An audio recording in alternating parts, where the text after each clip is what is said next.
I stare this dragon dead in the eye. I meet its deep, penetrating gaze. And in this moment, I do the only thing I have left. I cast Minor Illusion. Constantly. It produces the background music for Come and Get Your Love. Dun, da, da, dun, da, dun, da, da, da, da, da, da. The celestial guards join in. Hey, hey, what's the matter with you? The dragon takes its big tail and wraps me up like it's cradling me. All the while, this song is still going on. They slowly strip themselves down, all the while singing Come and Get Your Love. The dragon, looking at me like the dragon does at Donkey in Shrek, takes me and blows a puff of smoke in the shape of a love heart over my face.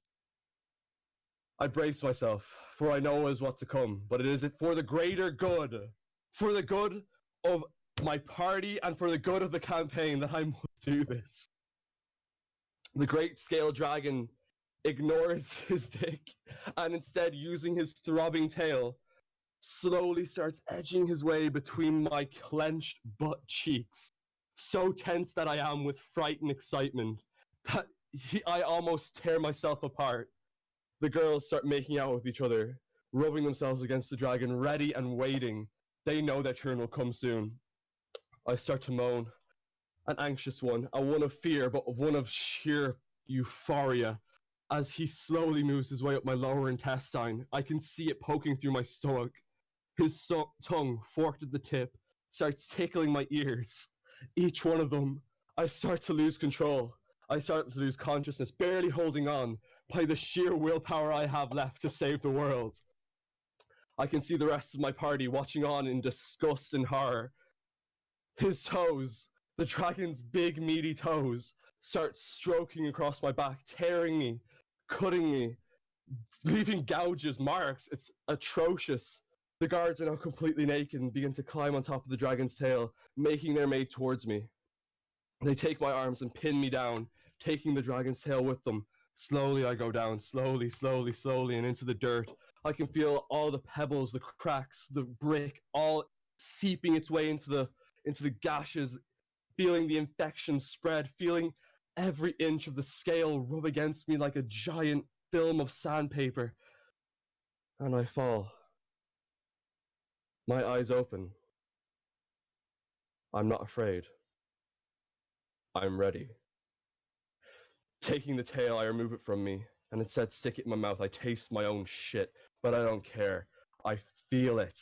I rub my tongue against it. I enjoy it. I make my way up it to its booty hole, and by God, I feel myself getting lost in there. It is reverse vor, everybody. I'm talking Rule 34 hardcore shit.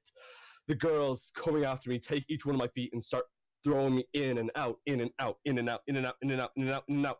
Faster, faster, faster. By this stage, I am mechanical. I am a machine. I learn my rhythm. I press down on the fleshy tissue inside this dragon's gaping anus. I taste what must have been human bone, flesh, lung, eye, everything that has seeped down into his intestine, and I lap it up like ambrosia. It is fantastic. It is all I could ever ask for. I pull myself out, ready for more. I bring myself up to his sharp teeth and start filing in between them, licking them, tasting his saliva, the fire that's brought upon it, the oily substance I crave. I cover myself in it, tearing away my clothes as I feel my skin slowly lather itself up in his own sweet juices. The dragon's eyes roll back into its head. It's completely white now. It's lost all sense of being. For now, it is one with me. The girls have faded into a vapor of smoke as each one is plunged into a sense of destruction from the gaping 6.5 meter long toe nails that seem to be tearing each other apart. They're enjoying it, but they're not human anymore. They're gone. There's nothing that can save them. They volunteer. They came here standing. They leave kneeling. But I am not done. I grab the little tufts of hair that hang at the end of this dragon's chin and slowly anchor it down. The dragon's eyes roll back, lock with mine. It now knows who's in charge. I take my hand on its snout and push it down to the ground as I climb on top of its head, grabbing one of its horns, and I slowly force it deep, deep inside my urethra. Urethra opening, spreading. My dick is barely holding itself together, only by the fact that Gragas himself seemed to lubricate it and still keep it elastic. Now it is coming in handy as I'm able to force this entire horn up through my bladder into my kidneys. I feel everything that's going on. The dragon, despite having absolutely no receptors of touch on bone, cannot control the great bellow that erupts as the cavern begins to collapse in some areas from the great sounds that are emanating from this thing. It is uncontrollable, it is unbelievable, and I can't help but want it. Towards the end, I can feel the sweat dripping through its reptilian pores. It wants to be finished. I take its 65 inches all in my mouth. I start gagging.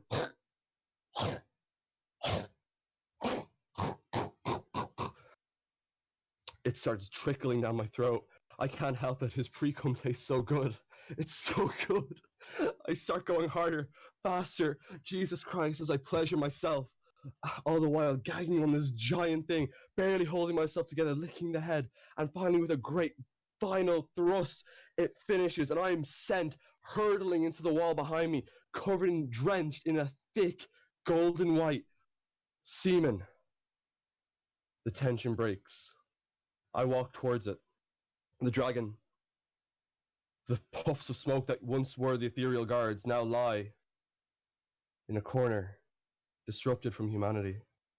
I take one claw in my hand and shake it, for it acknowledges now that we are not sexual partners.